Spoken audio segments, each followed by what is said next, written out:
പാലക്കാട് മൂത്താന്തറയിലെ 3 കുടുംബങ്ങൾക്ക് സൗജന്യമായി തയ്യൽ യന്ത്രം നൽകി. മൂത്താന്തറ മനക്കൽ തൊടിയിലെയും കാളമ്പുഴയിലെയും താമസിക്കുന്ന ഉഷ, മേനക, ബേബി എന്നിവർക്ക് സ്വന്തമായി തൊഴിൽ ചെയ്യുവാൻ തയ്യൽ മെഷീൻ നൽകി. യശോറാം സിൽവർമാൾ ചെയർമാൻ ബാബു യശോറാമിന്റെ നേതൃത്വത്തിൽ പാലക്കാട് നഗരസഭാ ചെയർപേഴ്സൺ പ്രമീള ശശിധരൻ കൈമാറ്റ ചടങ്ങ് ഉദ്ഘാടനം ചെയ്തു.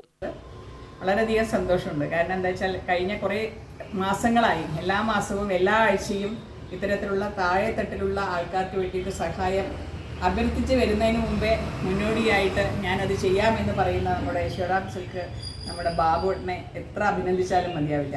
കാരണം ഇന്ന് നമുക്കറിയാം, ഒരു സ്വയം തൊഴിലിന് വേണ്ടിയിട്ട് ഒരുപാട് ആൾക്കാർ സ്വയം തൊഴിൽ ചെയ്ത് ഉപജീവന മാർഗം കൊണ്ടുപോകണമെന്ന് ആഗ്രഹിക്കുന്ന ആൾക്കാർക്ക് ഇത്തരത്തിലുള്ള മിഷൻസ് ഒന്നും ഇല്ലാതെ അവർ വളരെയധികം ബുദ്ധിമുട്ടുന്ന ഒരു കാലഘട്ടത്തിലേക്കാണ് പോയിക്കൊണ്ടിരുന്നത്. തീർച്ചയായിട്ടും അത് യശോറാം സിൽക്കിൻ്റെ ബാബുട്ടൻ വളരെയധികം മനസ്സറിഞ്ഞുകൊണ്ട് ഓരോരുത്തരുടെയും പ്രയാസങ്ങൾ മനസ്സിലാക്കി അവരെ സഹായിക്കുക എന്നുള്ളതിൻ്റെ ഭാഗമായിട്ടാണ് ഇതിലൂടെ കൊടുക്കുന്നത്.